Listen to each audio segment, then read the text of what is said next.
South India shopping mall kilo sale అభిమానుల కోరికపై శ్రావణంలో కూడా ఆషాఢం ధరలకి.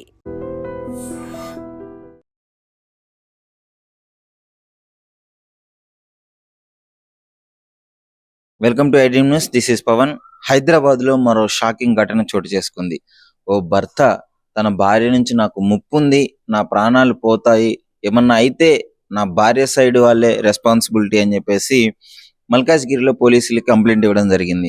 ఈ మధ్య కాలంలో భర్తలను అతి కిరాతకంగా చంపడము, అంటే ఏ విధమైన దొరికిన వదలకుండా అన్నంలో విషం ఇవ్వడము, కాఫీల్లో విషం ఇవ్వడము, ఇలాంటి సంఘటనలు మనం తరచుగా చూస్తున్నాము. ఈ తరహాలోనే అతడు భయపడి నా భార్య నుంచి నాకు ముప్పు ఉంది అని చెప్పేసి కంప్లైంట్ ఇచ్చాడు. పెళ్ళైన 5 నెలలకే ఇద్దరు విడిపోవడం జరిగింది. సో భార్యకి ఇల్లీగల్ రిలేషన్షిప్ ఉంది, అంతకు పెళ్లికి ముందు నుంచే ఉంది, పెళ్ళైన తర్వాత కూడా దాన్ని కంటిన్యూ చేస్తూ ప్రియుడితో చాట్ చేస్తుంది అని చెప్పేసి 5 నెలలకే వివాదం స్టార్ట్ అయింది. అది గమనించిన భర్త వదిలేయడం జరిగింది.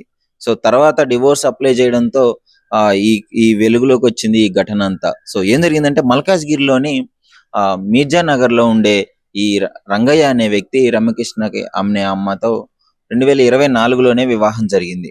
2024లో వివాహం జరిగిన తర్వాత 5 నెలలకే ఈ ఘటన అయితే వెలుగులోకి వచ్చింది. తరచుగా ఫోన్లు మాట్లాడటము, తరచుగా చాటింగ్ చేయడము గమనించిన రంగయ్య పెద్ద మనుషుల ముందు పంచాయతీ కూడా పెట్టడం జరిగింది. నాకొద్దు, ఈమె ఎవరితోనో మాట్లాడుతుంది, పాత ప్రియుడితో మాట్లాడుతుంది, వినయ్ అనే ప్రియుడితో మాట్లాడుతుంది, నేను డెఫినెట్లీ నేను ఏమైనా ఏలుకోను అని చెప్పేసి విడిపోయిన ఘటన అయితే తెలుస్తుంది. సో విడిపోయిన తర్వాత కూడా కొన్ని రోజులు అలాగే ఉన్నాడు. ఆమె కూడా ఆ ప్రియుడితో అలాగే కంటిన్యూ చేస్తుంది, చాట్ చేస్తుంది, ఉంటుంది అని చెప్పేసి తెలుసుకున్నాడు. సో ప్రియుడికి పెళ్లి అవ్వడంతో ఆమె ఇంకా మళ్ళీ ఇక్కడికి వాళ్ళ భర్త దగ్గరికి వద్దామని చెప్పేసి ప్రయత్నం చేస్తున్నట్టే తెలుస్తుంది. అంటే ఫస్ట్ భర్త వద్దనుకొని వెళ్ళిపోయింది, తర్వాత ప్రియుడు ఉన్నాడు, ప్రియుడితో కొన్ని రోజులు గడిపింది, జల్సాలు చేసింది. మళ్ళీ తర్వాత ఆ ప్రియుడు వేరే ఆమెను పెళ్లి చేసుకోవడంతో భర్తే దిక్కయ్యాడు. ఇప్పుడు ఆ భర్తని మళ్ళీ దగ్గరికి వెళ్ళాలని చూస్తుంది, కానీ భర్త మాత్రం ముమ్మాటికి నేను ఒప్పుకోను అని చెప్పేసి డివోర్స్ అప్లై చేశాడు. డివోర్స్ అప్లై చేస్తే నేను డెఫినెట్లీ డివోర్స్ ఇవ్వను అని చెప్పేసి, అదేవిధంగా ఆ భార్య వాళ్ళ అక్క బావ కూడా దీనికి సపోర్ట్ చేస్తున్నట్టు చెప్తున్నారు. ముఖ్యంగా వీళ్ళందరూ నన్ను బెదిరిస్తున్నారు, నేను కనుక డివోర్స్ అప్లై చేసి డివోర్స్ తీసుకుంటా అంటే నన్ను చంపేస్తాను అని చెప్పేసి అని అంటున్నారు, నాకు ఆ ప్రాణహాని ఉంది అని చెప్పేసి ఆయన డైరెక్ట్ గా చెప్పడం జరుగుతుంది. సో ఈ తరహాలో మనం రెగ్యులర్ గా వింటూనే ఉన్నాము భర్తలను అతి కిరాతకంగా చంపే కేసులు. ఆయన ఆ విషయాలన్నీ విని వాటికి ఇన్ఫ్లుయెన్స్ అయ్యి నాకు కూడా అలానే జరుగుతుందేమో అని చెప్పేసి భయపడి పోలీస్ స్టేషన్ లో కంప్లైంట్ ఇవ్వడం జరిగింది. సో కంప్లైంట్ తీసుకున్నారు. ఆయన వీడియో నోట్ కూడా ఇచ్చాడు, ఈ విధంగా జరిగింది, పెళ్ళైన తర్వాత ఆమె అక్రమ సంబంధం పెట్టుకుంది, వేరే వాళ్ళతో రిలేషన్ లో ఉంటుంది అని చెప్పేసి. సో దీనిపైన అసలు మీ అభిప్రాయం ఏంటి? ముఖ్యంగా ఈ మధ్య కాలంలో ఇలాంటి కేసులు రోజుకొకటి మనం వింటూనే ఉన్నాము. ఇది కొంచెం మీరు ముందుగా ఆలోచించి ముందు జాగ్రత్తతో కంప్లైంట్ ఇవ్వడం అయితే జరుగుతుంది. సో ఇది కూడా కొంతమందిని చాలా షాకింగ్ కి గురి చేసే ఘటన అని చెప్పుకోవచ్చు. ఎందుకంటే ఈ మధ్య కాలంలో అసలు భార్యలు వేరే వాళ్ళతో రిలేషన్ లో ఉండడము, దీంట్లో పేరెంట్స్ తప్పు కూడా ఉందని క్లియర్ గా చెప్పుకోవచ్చు. ఎందుకంటే పెళ్లికి ముందు ఆ పాప ఎవరితోన్న రిలేషన్ లో ఉన్నప్పుడు వెంటనే వాళ్ళని గద్దిచ్చి భయపెట్టో ఏది చేసో వేరే వాళ్ళకి పెళ్లి చేసేస్తున్నారు. సో ఇప్పుడు పెళ్లి చేసిన తర్వాత ఆమెకి పేరెంట్స్ దగ్గర నుంచి ఉన్న కష్టాలు, అంటే పేరెంట్స్ దగ్గర ఉంటే కొంచెం రెస్ట్రిక్షన్స్ ఉంటాయి, భర్త దగ్గరికి వెళ్ళిన తర్వాత ఇవేమి ఉండవు కదా. సో భర్త దగ్గరికి వెళ్ళిన తర్వాత తాఫీగా వాళ్ళ లవర్తో మాట్లాడుకుంటున్నారు, భర్తలను చంపేసి ఆ ప్రియుడితో వెళ్ళిపోతున్నారు.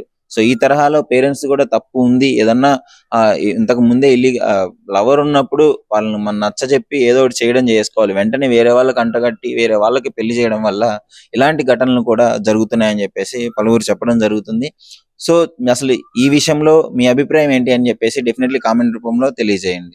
స్వామి రంగాయన నేను ఫిబ్రవరి 28, 2004లో వివాహం చేస్తున్నాను. తర్వాత అమ్మాయికి వేరే అబ్బాయికి, వినయ్ అనే అబ్బాయికి లైంగిక సంబంధం నేను డైవర్స్ అప్లై చేశాను. కాకపోతే ఆ అబ్బాయికి పెళ్లి అవ్వడం వల్ల మళ్ళీ అమ్మాయి నాకు ఉంటాననేసి మళ్ళీ నన్ను ప్రేమించి డివోర్స్ పేపర్లు విత్డ్రా చేసుకోమని చెప్పింది. నా లైఫ్ ఈ యాక్టివిటీకి వాళ్ళ బావైనటువంటి పరితం కిరణ్ కుమార్, వాళ్ళ అక్క కన్నెలక వాళ్ళు సహకరిస్తున్నారు. సో ఏ జరిగినా కానీ నా విషయం వాళ్ళ బాధ్యులు నన్ను